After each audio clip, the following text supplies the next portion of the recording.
Hello everyone. Today we're back with another video, and this one is about problem 1304, titled the Find n unique integers sum up to 0.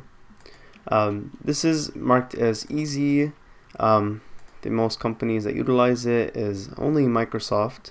I'm guessing this is going to be for probably the intro round, because in the final interviews you're probably going to get medium questions mostly. So this is good if you guys are practicing for the intro codility, or if you guys got a hacker rank, for instance. They might ask you guys these kind of questions. But yeah, let's get going then. So as we do with previous videos, we want to set this up using the STAR methodology, and that starts first by setting up the situation that we're given. So in this case, we are going to be given an integer n, and we want to return an array containing n unique integers such that they add up to 0.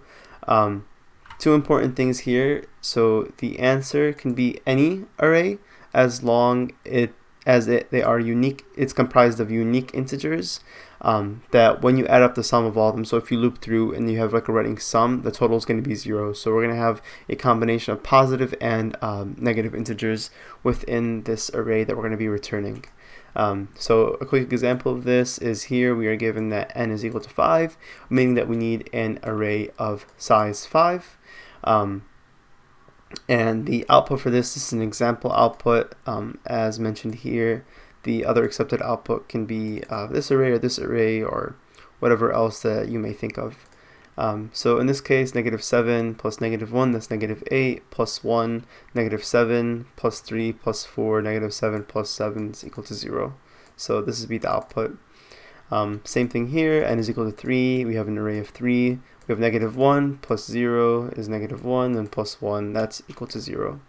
And then in the case that we only have one, the n being the value of 1, we just have to return 0 in this case, just because the sum has to equal to 0. So if we were only given one element, then it would have to be 0 by default. Alright,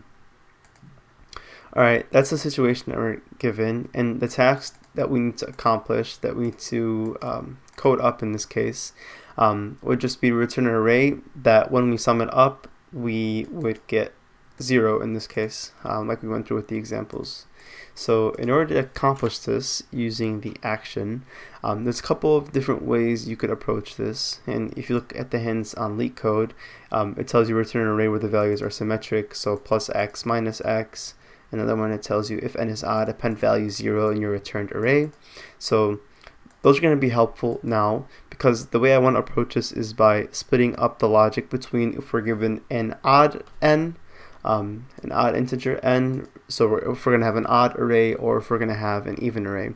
Because the way we want to approach this is if we are going to uphold the symmetric solution, or we're going to go through with that one, if we have an odd array, we're going to have an extra value that won't necessarily be symmetric on the right and left hand side. So given this, we would want to just append a 0 or put it in the beginning, just so that the rest of the array that we have can actually be symmetrical and it could be unique. So that's what we're going to do. In this case, the first step we're going to start off is always with edge cases. So here we just want to check if n is equal to 1. We want to cover, is n equal to 1, we want to cover this example here, this edge case. In this case, we simply want to return this. So we have to initialize an array that we're going to return. So unique 0 sum array is equal to new int, and it's going to be of size n. So if this is if it's equal to 1, then here in this case we simply want to take the array that we have, 0 sum array, and then in position 0 we just want to set that equal to 0 and then return it. Unique 0 sum array. Okay, so else So if we have any value greater than 1, we're going to have the logic here. Just we have to add one more edge case here. So if n is equal to 0, we'll just return this being empty. We just return empty array because there is nothing we can do in that case. So if it's 0, if it's 1, and then if it's greater than 1, this is where the actual logic is going to have to be implemented. So like I said, we want to split it up into 2 pieces of logic. One if we have an even array, then here if we have an odd array. To check if it's an even array, we just want to check if n has no remainder when it's divided by 2, and then odd array, simply just with an else statement within here. So here we're going to have a function call rather than repeating the logic for the odd and even. It's going to be mostly the same. We're going to have another method here. So private void. It's not going to be returning anything. It's just going to be acting upon the array. So here we're going to say array generator, and we're going to pass in a couple of things into this. We're going to pass in the actual array that we created. Just copy paste this here, and then the size of the array, and then we're going to put int start index. So this start index is going to be helpful because the way that I want to approach this is that if it's an odd array, I want the first value to be 0, and then we take the even array that's going to be left. Since we take away one number, the rest of the array is going to be even. We want to take that rest of that even array and then perform the same function that we're going to do on the even array functionality that we have in this if statement here. So within this, we want to do one thing here. Okay, so for this one here, we want unique 0 sum array position 0 to equal to 0. Okay,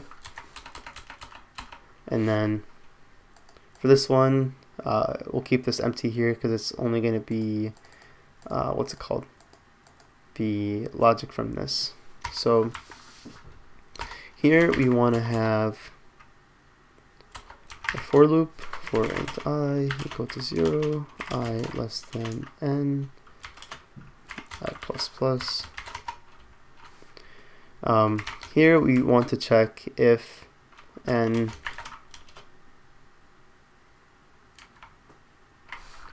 apologize, it's not going to start at 0, it's going to start at the start index. That's fine. Okay, cool. Let's move that here. Now the logic that we're going to have here is unique 0 sum array at position I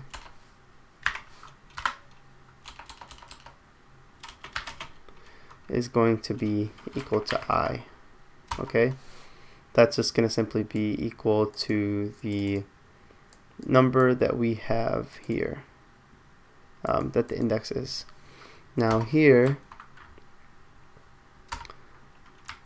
let's see, we want to have an if statement. If n2 is equal to 0,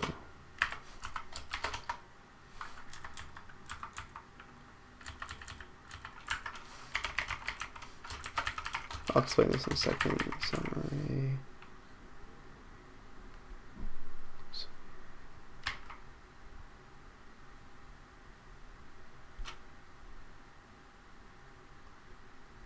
N minus I minus 1 is equal to -1 negative I.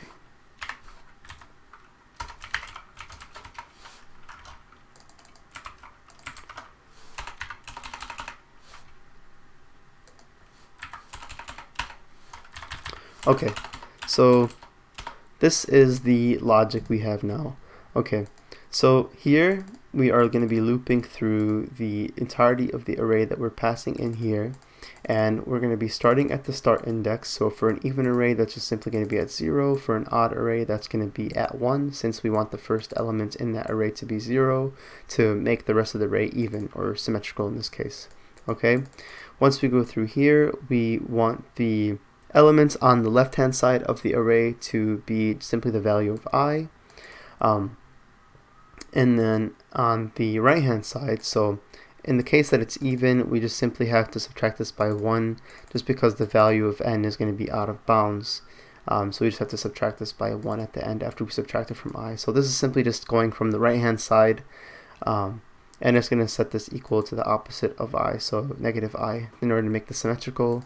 And the same logic just applies here, but since we're starting off at value 1 for the odd array, we're just simply going to subtract it by I, since we're never going to have I equal to 0 in the case that it's odd. And let's see, now we just have to make the function call from here. So call array generator, pass in the unique 0 sum array, then we pass in n, then we pass in 0 as a start index for this.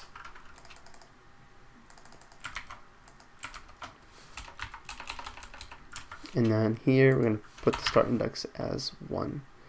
And then finally we return unique 0 sum array. Let's see if it runs. Alright, it worked.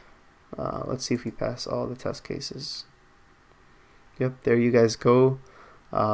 Faster than 100% of Java solutions, so it's a pretty quick solution. It's going to run in O of n time because we're simply just going to be traversing the array. And let's see. Actually, yeah, it will be O of n time. Okay, so in this case, just to go over it real quickly again one more time, here we just had the edge case, and I'll comment this for you guys, slash edge case slash edge case. Here just want to check that if we were given n equal to 0, we're just going to return an empty array because we can't simply make this sum 0. Edge case, if it's equal to 1, we just simply return 0, hence the sum of the array would be 0 in this case. And then this is the main logic. So in the case that we had an even array, we're going to start off at 0 since we know it's going to be symmetrical, such as the case that we have, well, these are both odd, but for instance, if we just had a array of 4 characters, we would start off by making this -1, 1, and so on and so forth. We just make it symmetrical. We don't have to necessarily worry about the odd number here. And then in the odd array, we made this first position 0, and then the rest of the array in this case would be symmetrical, so the rest of the 4 values, and that's what we did here. Hence the starting position would be at 1, because if we make this into a 0, then this will be the even array, and then the index that we're going to be at is going to be 1. And then within the logic here, we're simply setting the I, the index equal to I, so the index, and in the case that it's even, we're just going to be starting from the right hand side -1, just because we don't want to exceed the boundaries of the array. In the case that this is 0, and then the same exact thing for the odd array, but in this case, since we're going to be starting at 1, we don't have to necessarily worry about exceeding the boundaries of the array. Yeah, that is all to this problem. Let me know if you guys have any questions down below. Thank you.